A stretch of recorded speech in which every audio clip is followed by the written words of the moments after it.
പ്രശാന്തേട്ട, ഉത്തരേന്ത്യയിൽ മുസ്ലിങ്ങളുടെ പ്രധാന ആരാധനാ കേന്ദ്രമാണ് ഈ അജ്മീർ ദർഗ.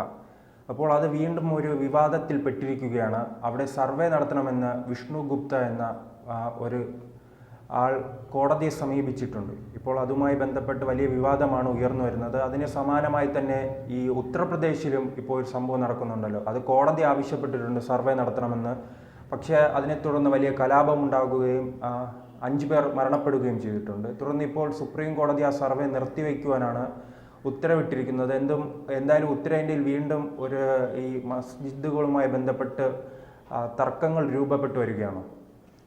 ഈ അജ്മീർ ദർഗ എന്ന് പറയുന്നത് ഇന്ത്യയിലെ ഏറ്റവും പ്രധാനപ്പെട്ട ഒരു പള്ളിയാണ്. അപ്പോൾ ഈ പള്ളി ഈ ഹിന്ദുത്വ സേന എന്ന് പറയുന്ന സംഘടന ആണ് ഈ പള്ളിക്കെതിരെ ഇപ്പോൾ ആക്ഷേപമായിട്ട് വന്നിരിക്കുന്നത്. രാജസ്ഥാനിലാണ് ഈ പള്ളി.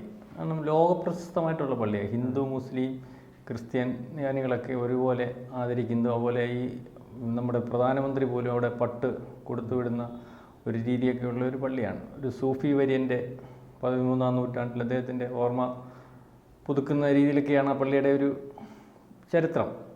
അപ്പം ഇത് ഹിന്ദുത്വ സേന എന്ന് പറയുന്ന 2011 ഉണ്ടാക്കിയൊരു സംഘടനയാണ്. ഈ സംഘടനയിലെ ആളാണ് ഈ പറഞ്ഞ വിഷ്ണു ഗുപ്തയാണ് ഇപ്പം ഇത്തരത്തിൽ നിരന്തരം ഡൽഹി കേന്ദ്രീകരിച്ച് വലിയ പ്രശ്നങ്ങൾ ഉണ്ടാക്കുന്ന ആളാണ്. അയാളാണിപ്പം ഒരു റിട്ട് കൊടുത്തിരിക്കുന്നത്. അതായത് ഈ റിട്ട് ഇതുപോലെ ഇവിടെ ഈ പള്ളിക്ക് കീഴിൽ നേരത്തെ ശിവക്ഷേത്രം ഉണ്ടായിരുന്നെന്നും അപ്പോൾ ശിവക്ഷേത്രം പൊളിച്ചിട്ടാണ് ഈ പള്ളി പണിഞ്ഞിരിക്കുന്നതെന്നൊക്കെയാണ് അദ്ദേഹത്തിൻ്റെ ആക്ഷേപം. അപ്പം അദ്ദേഹം അതിനകത്ത് ചൂണ്ടിക്കാണിക്കുന്നത്, ഇതിനകത്ത് യാതൊരു വാസ്തവമുള്ള കാര്യമല്ല, ചൂണ്ടിക്കാണിക്കുന്നത് 1916 ഒരു ബ്രിട്ടീഷുകാരൻ്റെ പുസ്തകത്തെ ഉദ്ധരിച്ചാണ് ഈ ആരോപണമായിട്ട് പുള്ളി വന്നിരിക്കുന്നത്. അപ്പം 1992 നമ്മുടെ ഒരു സുപ്രീം കോടതിയുടെ ഒരു നിയമമുണ്ട്. കാരണം 47 ശേഷം ആരാധനാലയങ്ങൾ അതാത് ക്രമത്തിൽ സ്വാതന്ത്ര്യത്തിന് ശേഷം ഇപ്പോൾ പള്ളി മുസ്ലിം പള്ളിയാണെങ്കിൽ മുസ്ലിം പള്ളി, ഹിന്ദു, അതിന് ശേഷം ഉള്ള ആ ആരാധനാക്രമത്തിൽ തന്നെ മുന്നോട്ട് പോകണം. അതിനകത്ത് ആക്ഷേപം ഉന്നയിക്കേണ്ട ഒരു കാര്യമില്ല എന്നുള്ള രീതിയിൽ പറഞ്ഞിരുന്നു. ഇപ്പം ഈ അജ്മൽ ദർഗ എന്ന് പറയുന്ന പള്ളിയുടെ പേരിൽ ഇപ്പം രാഷ്ട്രീയ മുതലെടുപ്പിന് വേണ്ടി ഉള്ളൊരു ശ്രമമാണ് നടക്കുന്നത്. കാരണം ഇതിനകത്ത് BJPയോ RSSോ ഒന്നും ഈ പറയുന്നത് പോലെ ആവശ്യം ഉന്നയിച്ചതായിട്ടോ അതിനകത്ത് ആ വിഷയമായിട്ട് ബന്ധപ്പെട്ട് നിൽക്കുന്നതായിട്ടോ ഒന്നും നമുക്ക് കാണാൻ സാധിക്കുന്നില്ല. അപ്പം ഇവിടുത്തെ ചില പത്രങ്ങളിലൊക്കെ കഴിഞ്ഞ ദിവസങ്ങളിലായിട്ട് ഈ ഗ്യാൻവാപ്പി വിഷയമുണ്ടായപ്പോഴും ഈ RSS വ്യക്തമാക്കിയിരുന്നു. അതെ, ഇങ്ങനെ നിരന്തരം ഓരോ പള്ളിയും പള്ളിയുടെ കീഴിൽ ശിവലിംഗമുണ്ടോ എന്ന് തിരയേണ്ടതില്ല എന്ന് പറഞ്ഞ RSSൻ്റെ നേതാവ് മോഹൻ ഭഗത് പറഞ്ഞതാണ്. കാരണം RSSൻ്റെ ക്ലെയിമിനകത്ത് നമ്മൾ നേരത്തെ കണ്ടുകൊണ്ടിരിക്കുന്നത്, അവർ പറഞ്ഞുകൊണ്ടിരിക്കുന്നത് ഒന്ന് മധുര, കാശി, പിന്നെ ഈ പറയുന്ന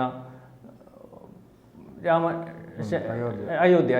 ഇത് മൂന്നിനപ്പുറം അന്ന് മോഹൻ ഭഗത് വീണ്ടും വിഷയങ്ങളുണ്ടായി വന്നപ്പോൾ എല്ലാ പള്ളിയുടെയും അല്ലെങ്കിൽ ഇതിൻ്റെ പേരിൽ ആക്ഷേപം ഉന്നയിക്കുകയും അതിൻ്റെ പേരിൽ സർവേ നടത്താൻ പോവുകയും കോടതിയിൽ കൊണ്ടെത്തിക്കുകയും ഈ മത സൗഹാർദ്ദം തകർക്കുന്ന രീതിയിലൊക്കെ പോകുമ്പോൾ മോഹൻ ഭഗത് എന്ന് പറഞ്ഞതാണ് ഇവിടെ ഇന്ത്യയിലുള്ള ഹിന്ദുക്കളും മുസ്ലിങ്ങളും എല്ലാം ഒരുപോലെയുള്ളൂ, അവർക്ക് അവരുടേതായ അവകാശങ്ങളും കാര്യങ്ങളും ഒക്കെ ഉണ്ട്. അതുകൊണ്ട് ആവശ്യമില്ലാത്ത നിലപാടുകളിലേക്കും അല്ലെങ്കിൽ ആവശ്യമില്ലാത്ത പ്രശ്നങ്ങളിലേക്കും ഒന്ന് പോകണ്ട എന്ന് പറഞ്ഞ ഒരു നിലപാടെടുത്താണ്. അപ്പം ഈ നിലപാട് നിൽക്കുമ്പോൾ പിന്നെ മാത്രവുമല്ല ഈ അജ്മൽ കൃത്യമാണല്ലോ, പോകുന്നവർ പോട്ടെ, ഞങ്ങളെന്തായാലും പോകാൻ ഉദ്ദേശിക്കുന്നില്ല, അതിലൊരു കൃത്യമായ നിലപാടാണ്. അതെ, കൃത്യമായ നിലപാടാണ്. അപ്പോൾ ഈ അജ്മൽ ദർഗ എന്ന് പറയുന്ന പള്ളി ദേശീയ തലത്തിൽ തന്നെ ലോകത്ത് അംഗീകരിക്കുന്ന ഒരു പള്ളിയും പഴയ ഒരു പള്ളിയുമൊക്കെയാണ്. ഇവിടെ ആയിരക്കണക്കിന് തീർത്ഥാടകർ ദിവസവും ആ തീർത്ഥാടന കേന്ദ്രം എന്നുള്ള രീതിയിൽ പങ്കെടുക്കുന്നുമുണ്ട്. അപ്പം ഇതിനകത്ത് വളരെ വ്യക്തമായിട്ട് നമുക്ക് മനസ്സിലാവേണ്ട ഒരു കാര്യം എന്ന് പറഞ്ഞാൽ ഈ ഗുപ്ത എന്ന് പറയുന്ന ആൾ ഈ പറയുന്ന ഒരു സംഘടന ഉണ്ടാക്കിയിട്ടുണ്ട്. ഇയാൾ നിരന്തരം പ്രശ്നം ഉണ്ടാക്കുന്നത്. ഈ 2015 ഇദ്ദേഹം ബീഫ് വിവാദം, നമ്മുടെ കേരള ഹൗസിൽ ബീഫ് വിവാദം വിളമ്പുന്നെന്ന് പറഞ്ഞിട്ട് വിവാദം ഉണ്ടാക്കിയ ഒരാളാണ്. അതുപോലെ ശബരിമല വിഷയത്തിൽ ഇദ്ദേഹം ഇടപെടുന്നതിന് വേണ്ടിയുള്ളൊരു ശ്രമം നടത്തി. അന്നേരം അതിനകത്ത് ഇടപെടലിൽ നിന്നും ആരും അനുവദിച്ചില്ല. കാരണം ശബരിമല വിഷയത്തിൽ അത് ഒന്നാമത്തെ കാര്യം ശബരിമല വിഷയത്തിൽ സ്ത്രീ പ്രവേശനം, അത് ആചാരമായിട്ട് ബന്ധപ്പെട്ട ഹിന്ദുക്കളുടെ ഒരു വിഷയമായിരുന്നു. ആ വിഷയത്തിനകത്ത് ഈ എല്ലാ ജാതി മതസ്ഥരും അവിടെ പോകുന്നതും അതിന് അനുവാദമുള്ളതുമായിട്ടുള്ള അമ്പലമാണ്. അപ്പോൾ അതിനകത്ത് ഇടപെട്ടിട്ട് അത് ഒരു ജാതിയുടെയും ഇതിൻ്റെ ഒരു പ്രശ്നമാക്കുന്ന രീതിയിലേക്ക് വന്നതാണ്. അപ്പോൾ ഇതിനകത്ത് മനസ്സിലാക്കേണ്ടതെന്ന് പറഞ്ഞാൽ അജ്മീർ ദർഗ എന്ന് പറയുന്ന ആരാധനാലയത്തിനെതിരെ നിൽക്കുന്നത് ചില തീവ്രമത സംഘടനകളാണ്, അല്ലെങ്കിൽ ഇത്തരത്തിൽ ഹിന്ദു മഹാസേന എന്നൊക്കെ പറയുന്ന സംഘടനകളാണ്. ഈ സംഘടനകൾക്കൊന്നും ശരിക്കും പറഞ്ഞാൽ ഈ പറയുന്ന RSSുമായിട്ടോ BJPയുമായിട്ടോ യഥാർത്ഥത്തിൽ ബന്ധമില്ല. ഇതിനകത്ത് അവർ നടത്തുന്ന വിഷയങ്ങൾ RSSൻ്റെയും BJPയുടെയും തലയിൽ കൊണ്ടുവയ്ക്കുന്നതിന് വേണ്ടിയുള്ള ശ്രമവും നടക്കുന്നുണ്ട്. അപ്പോൾ ഇത്തരത്തിൽ ഇപ്പോൾ നമ്മൾ കഴിഞ്ഞ ദിവസം ദേശാഭിമാനി വരെ അങ്ങനെ എഴുതിയിരിക്കുന്നത് RSS അല്ലെങ്കിൽ സംഘപരിവാറിന് യാതൊരു ബന്ധവുമില്ല. സംഘപരിവാറിന് ബന്ധവുമില്ല. അവർ ഈ വിഷയത്തിൽ അഭിപ്രായം പറഞ്ഞിട്ടുമില്ല. മാത്രമല്ല, ഞാൻ പറഞ്ഞതുപോലെ നേരത്തെ പ്രധാനമന്ത്രി ഉൾപ്പെടെ അവിടെ പട്ടു കൊടുത്തു വിടുകയും അവിടെ ആരാധനയ്ക്ക് വേണ്ടി അല്ലെങ്കിൽ അത്രയ്ക്ക് ബഹുമാനിക്കുന്നതും അല്ലെങ്കിൽ പങ്കെടുക്കുന്നതുമായിട്ടുള്ള, മാത്രമല്ല അവിടുന്ന് വരുന്ന ആൾക്കാരെ അദ്ദേഹം സ്വീകരിച്ച് അല്ലെങ്കിൽ ഡൽഹിയിൽ വരുമ്പോൾ സ്വീകരിച്ചിരുന്ന പ്രധാനമന്ത്രിയുടെ ഓഫീസിലും അല്ലെങ്കിൽ പ്രധാനമന്ത്രിയൊക്കെയാണ്. അപ്പോൾ ഇത്തരത്തിൽ പോകുമ്പോൾ ഇത് ഒരു വിഷയമാക്കി എടുക്കുന്നതിന് വേണ്ടി ശ്രമിക്കുന്നുണ്ട്.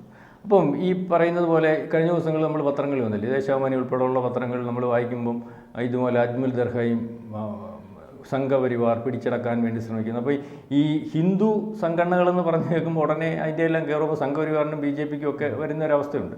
അപ്പോൾ മുമ്പേ പറഞ്ഞതുപോലെ മോഹൻ ഭഗവത് ആണല്ലോ RSSൻ്റെ കാര്യങ്ങൾ പറയുന്നത് തീരുമാനിക്കുന്നു. RSSന് ഈ പറയുന്നത് പോലെ ഈ ദേശീയതയാണ്. ദേശീയത എന്ന് പറയുമ്പോൾ അത് ഇന്ത്യയിലുടനീളമുള്ള എല്ലാ ജാതി മതസ്ഥർക്കും ആ ദേശീയതയിൽ വിശ്വസിക്കുന്നവർ ഇന്ത്യയിലുള്ളവരാണ്. ഏത് ജാതിയും മതമൊന്നും കാണേണ്ടതില്ല. മാത്രവുമല്ല, ഇപ്പം രാമക്ഷേത്രത്തിൻ്റെ വിഷയം അത് നൂറ്റാണ്ടുകൾ കൊണ്ടുള്ള വിഷയമാണ്. അതുപോലെ 1-2 പള്ളിക്കകത്തെ ഇതിനകത്ത് ആക്ഷേപമുള്ളൂ. ബാക്കിയുള്ള എല്ലാ പള്ളികളുടെയും കീഴിൽ നിന്ന് ആരും ശിവലിംഗവും അല്ലെങ്കിൽ അമ്പലവും തിരക്കേണ്ട കാര്യമൊന്നുമില്ലെന്ന് പറഞ്ഞു പോകുന്നൊരവസ്ഥ.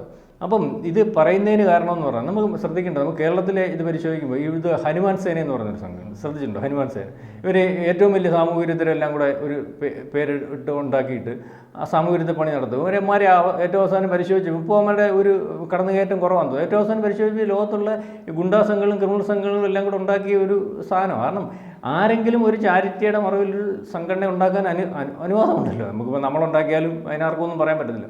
അതുപോലെ അയ്യപ്പ സേവാ സംഘത്തിന് എന്ന് പറയുന്ന സംഘടന മാന്യമായിട്ടുള്ള സംഘടനയാണ്. അല്ലെങ്കിൽ അവർ ഈ പറയുന്ന പോലെ ശബരിമലയിൽ വേണ്ട കാര്യങ്ങൾ ചെയ്യുന്നതിനും അല്ലെങ്കിൽ ശബരിമലയുടെ വികസനത്തിനും അല്ലെങ്കിൽ അവിടുത്തെ വരുന്ന ഭക്തരുടെ താല്പര്യത്തിനും ഒക്കെ അനുസരിച്ച് കാര്യങ്ങൾ നടത്തുന്നതിന് വേണ്ടി നിൽക്കുന്നതാണ്. അതിനിപ്പുറത്ത് ഞാൻ പറഞ്ഞ അയ്യപ്പ സേവാ സംഘം എന്നെങ്ങാനും പറഞ്ഞുകൊണ്ടൊരു സംഘടന ആരെങ്കിലും ചാരിറ്റി ഉണ്ടാക്കിയിട്ട് ഇവർ തോന്നിവാസം കാണിക്കാൻ തുടങ്ങി ഒന്നും ചെയ്യാൻ പറ്റില്ല. കാരണം സംഘടനകൾ രൂപീകരിക്കുമ്പോൾ അതിനെ തടയാനൊന്നും പറ്റത്തില്ല. അതിൻ്റെ നിയമാവലി വെച്ചായിരിക്കുമല്ലോ ഇത്തരത്തിൽ ഉണ്ടാക്കുന്നത്. അപ്പം ഈ ഇന്ത്യയിലുടനീളമുള്ള അല്ലെങ്കിൽ എല്ലാ മതസ്ഥരും വിശ്വസിക്കുന്ന അല്ലെങ്കിൽ അജ്മൽ കസവ് പോലെയുള്ള ഈ പറയുന്ന രാജസ്ഥാനിലെ പള്ളി എന്ന് പറഞ്ഞാൽ ദേശീയ ലെവലിൽ വലിയ അംഗീകാരമുള്ള പള്ളിയാണ്, ലോകത്ത് ചർച്ച ചെയ്യപ്പെടുന്ന പള്ളിയാണ്. അപ്പം ഇന്ത്യയിലുടനീളമുള്ള ഹിന്ദുക്കൾക്കും മുസ്ലിങ്ങൾക്കും ക്രിസ്ത്യാനികൾക്കും ഒക്കെ തീവ്ര സ്വഭാവം ഇല്ലാത്തവർക്ക് അവർ ആരാധിക്കുന്ന പള്ളിയാണ്. മാത്രമല്ല പ്രധാനമന്ത്രി ഉൾപ്പെടെ മുമ്പേ പറഞ്ഞ പോലെ പട്ടു കൊടുത്തു വിടുന്നുണ്ട്. അപ്പോൾ ഇതിനകത്ത് നമ്മൾ രാഷ്ട്രീയം കാണാൻ ശ്രമിക്കുന്ന അല്ലെങ്കിൽ ഇത്തരത്തിൽ ഏതെങ്കിലും ഒരു ഇതുപോലെ തീവ്ര സ്വഭാവമുള്ള സംഘടനകൾ ഇത്തരത്തിൽ വളരെ കൂടുതൽ സംഘടനകളുണ്ട്. ഇയാൾ തന്നെയാണ് ഈ നമ്മുടെ OWൈസിയുടെ വീട് ആക്രമിച്ച കേസിൽ ഇയാൾ പ്രതിയാണ്. അതുപോലെ ഞാൻ മുമ്പേ പറഞ്ഞതുപോലെ ബീഫിൻ്റെ വിഷയം. അപ്പോൾ ഇവർക്ക് ഇതൊരു പബ്ലിസിറ്റിക്ക് വേണ്ടി ചെയ്യുന്നത്, പബ്ലിസിറ്റി മാത്രമല്ല, ഇത്തരം സംഘടനകൾ ഉണ്ടാകുമ്പോൾ ഇതിൻ്റെ വേണ്ട പ്രമോഷൻ കൊടുക്കുന്നതിന് വേണ്ടി ഫണ്ട് കിട്ടുന്നതിന് വേണ്ടിയുള്ള സംവിധാനങ്ങളുണ്ട്. കാരണം ഇത്തരം സംഘടനകളെ രാജ്യത്തുടനീളം ഇത്തരം പ്രശ്നങ്ങൾ ഉണ്ടാക്കുകയും സ്പർദ്ധ ഉണ്ടാക്കുകയും ഒക്കെ ചെയ്ത് അല്ലെങ്കിൽ ഈ അനാവശ്യമായ വിഷയങ്ങൾ ഉണ്ടാക്കി ഇപ്പോൾ ഈ പള്ളിയുടെ വിഷയം വരുമ്പം ഇന്നത് സംഘപരിവാറാണെന്നും BJP ആണെന്നും അല്ലെങ്കിൽ BJP ആണ് രാജ്യം ഭരിക്കുന്നതും ഇപ്പം BJPയെ പറ്റി മൊത്തത്തിലുള്ളൊരു ഇതെന്ന് പറഞ്ഞാൽ ഏതോ ഒരു മതത്തിൻ്റെ ഭാഗമായിട്ടിരിക്കുന്ന പാർട്ടിയാണെന്നും ഒക്കെയുള്ളൊരു അതാണല്ലോ. ഇപ്പോൾ സാധാരണക്കാരുടെ ഇടയിൽ ഇതിൻ്റെ ഹിന്ദുത്വം എന്ന പേര് കേൾക്കുമ്പോൾ അത് മൊത്തം അതിൻ്റെ കെയറോഫ് മൊത്തം ഈ പറയുന്ന പോലെ BJPക്കും RSSനും ആവും. അപ്പോൾ ഇതിനകത്തൂടെ ഒരു മുതലെടുപ്പ് നടത്തുന്നതിന് വേണ്ടി രാഷ്ട്രീയ പാർട്ടികൾ ശ്രമിക്കുന്നുണ്ട്.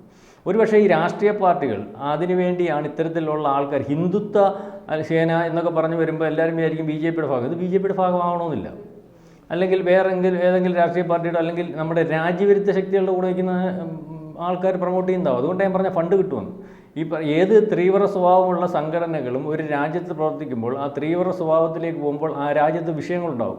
ആ വിഷയങ്ങളെന്ന് പറയുന്നത് നാളെ കാലത്തെ കലാപങ്ങളിലേക്ക് പോകും. അപ്പം ഇത്തരത്തിൽ ഈ ശിവസേന പോലെ സംഘപരിവാറല്ല, ഒരു സ്വതന്ത്ര പ്രസ്ഥാനം. ശിവസേന സംഘപരിവാരമായിട്ട് യാതൊരു ബന്ധമില്ല, തലയിലാണ്, അതിനകത്ത് യാതൊരു ബന്ധമില്ല. അപ്പം ഈ ഇത്തരത്തിലുള്ള സംഘടനകളെ ഉപയോഗിച്ച് അത് ആദ്യമേ അവരുടെ മുദ്രാവാക്യങ്ങളും അവരുടെ രീതികളും ഒക്കെ കേൾക്കുമ്പോൾ സാമാന്യമായിട്ട് വികാരം കൊള്ളുകയും പക്ഷേ അത് പ്രൊമോട്ട് ചെയ്തിട്ട് ഈ പറയുന്ന മതങ്ങൾ തമ്മിലുള്ള സംഘർഷം ഉണ്ടാക്കി അതൊരു കലാപത്തിലേക്കൊക്കെ പോയാൽ രാജ്യത്തിൻ്റെ പുരോഗതിയെ ബാധിക്കുന്ന രീതിയിലേക്ക് പോകും.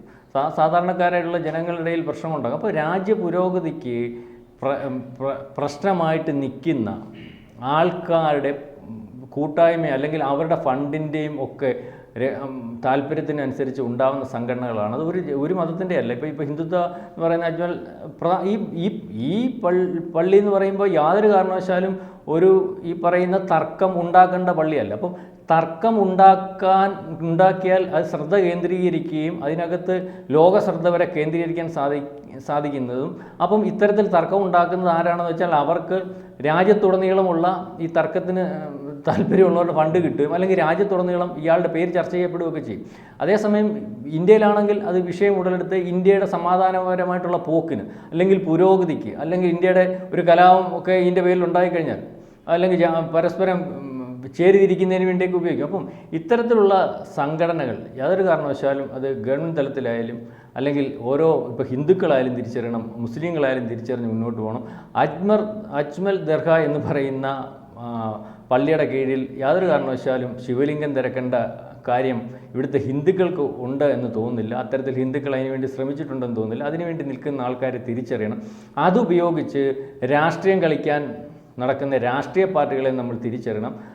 അപ്പം ഇത്തരത്തിലുള്ള നീക്കങ്ങൾ ആരുടെ ഭാഗത്തു നിന്നായാലും മുസ്ലിങ്ങൾക്കെതിരെയുള്ള നീക്കങ്ങൾ അല്ലെങ്കിൽ പള്ളിക്കെതിരെയുള്ള നീക്കങ്ങൾ, പള്ളിക്കെതിരെയായാലും മോസ്കിനെതിരെയായാലും ഇത്തരത്തിലുള്ള അനാവശ്യമായ നീക്കങ്ങൾ നമ്മുടെ രാജ്യത്തിൻ്റെ പുരോഗതിക്കും അല്ലെങ്കിൽ രാജ്യത്തിൻ്റെ മതേതര സ്വഭാവത്തിനും വിഘ്നം ഉണ്ടാക്കുന്നതാണ്.